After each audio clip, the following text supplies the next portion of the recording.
Lofi Poli Sci, how we doing out there? Dr. P right here talking our famous question. What's going on in the world today? And season 9 is here. Yes, indeed. It's the new year and a new season. And we running Mondays and Fridays in season 9. And today we're starting off the new year just as we start off every new year with the top 10 global events to watch 2024. And we do have some overlaps from last year because, well, lots of global events are still going on. Simple as that. A quick rundown of last year's list to give you some comparison for 2024's list. Here we go. So 2023, we had number 10, global protest. Number 9, the utility of the UN. Number 8, Russia-Ukrainian war. Number 7, the European Union. Number 6, South America opening up to Venezuela. Number 5, China's One Belt and Road Initiative. Number 4, the implementation of COP27's Recovery Fund by the United Nations. Number 3, military coups and African development. Number 2, Latin American states of emergencies. And number 1, women's rights globally. Now, that was 2023, and for this year, we're doing things a little bit differently. And that's to say that, except for our number 1, the numbers in this list for 2024 don't mean anything. Meaning, place them where you want, because we're just putting them in alphabetical order here. And it's because all of these items, these global events, they may really all be equally as important. Simple as that. But our number 1, well, that is number 1, period. And we'll give you the list all up front first, and then we'll break them all down and tell you what it means, what each one is, just a little bit. Now, without delay, before we all sashay in this new 2024, the top 10 global events to watch, 2024. Let's get it. Number 10, African development. Number 9, authoritarianism. Number 8, BRICS increasing in size. Number 7, China's One Belt and Road Initiative. Number 6, climate change. Number 5, global immigration. Number 4, Latin American democracy. Number 3, the utility of the United Nations. Number 2, war. And number 1, women's rights globally. And there you go. But now let's dig a little deeper as to the why each of these are on the list. Number 10, African development. The continent of Africa, with 54 to 56 countries, 1/4 of all the countries in the world. Africa holds the largest amount of development potential on Earth. And as that development continues to take place and increases in pace, the power dynamics of Africa on the world stage begins to change. Now, number 9, authoritarianism. You know, if you think that people being free is a good thing, then 16 years of authoritarianism increasing is not a good thing. Authoritarianism is on the rise. Lo-fi, eyes open.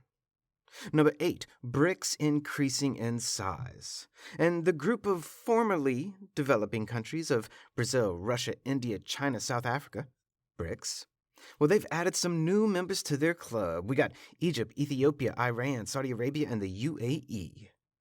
And this increasing in the size of this group represents a massive change to the economic power dynamics as it relates to the dominance and who is dominant on the global economic system. And P.S., Argentina was originally set to be a new member of BRICS, but their new president said, thanks but no thanks.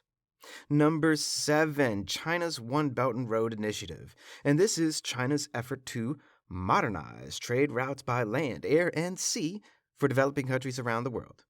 And as a byproduct, to increase China's influence and economic might. Take from that what you will.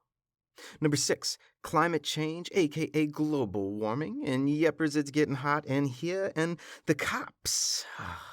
That's the United Nations Conference of Parties on Climate Change.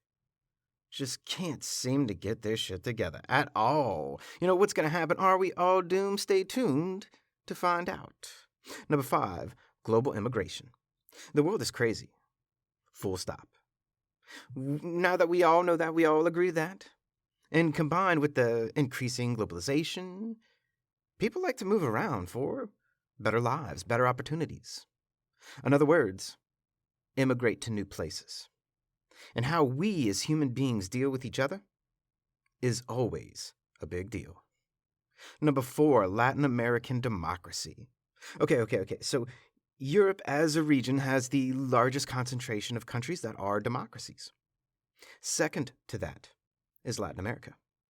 However, democracy in several Latin American countries, well, there's cause for concern. So the idea that the second largest concentration of democracies on the planet is not doing so well, that's concerning for democracy altogether. Number 3, the utility of the United Nations.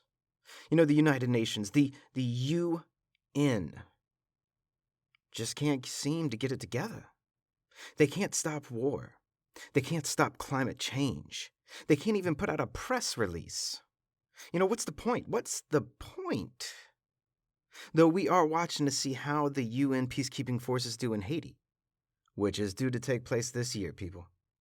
Number 2, war.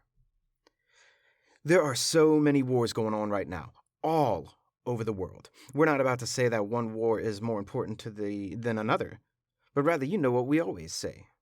One life lost is too many. The United Nations was created to stop another world war from taking place.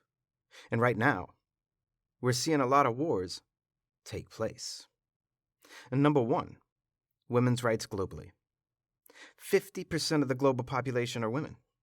And regardless of if we're talking about countries that are democracies, hybrids, or authoritarian, women, 50% of all human beings, are discriminated against and marginalized in every country. 50% of humanity don't have the same rights as the other 50%. That's an issue, and that's a global event that needs to be our number 1 on our list of 10 global events to watch, 2024. Love you, Lo-Fi. And this is just a snap of what's going on in the world today. I see. I'll bring it down, like. Lofi Poli Sci is more than just me. It's the we that we be. Pickering, signing off.